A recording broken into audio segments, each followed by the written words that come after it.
નકરાણાની ખાણના મમ્માણી પથ્થરો મળી તેમ ન હતા. શત્રુંજય તીર્થની પાછળના ભાગમાં ખાટુ કરીને ગામ છે. એ ખાટુ ગામની ભૂમિની અંદરમાં બહુ પથ્થરોની ખાણો દટાયેલી છે. એ ખાટુની ખાણમાંથી પથ્થરો કઢાવ્યા અને ઉદયન મંત્રીના દીકરા બાહડ મંત્રીએ આદિનાથ ભગવાનનો પ્રાસાદ બનાવવાનો શરૂ કર્યો.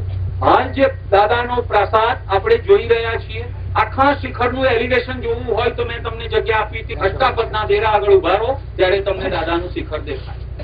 આગળ ચોકમાં ઉભા રહો તો તમને નહીં દેખાય.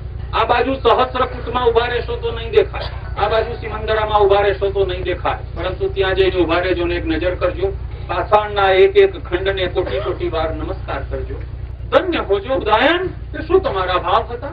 તમે તો આજે ચાલી ગયા છો, આપ નથી. ઉદયન, તમારી યાદ આજે પણ અમને આવશે.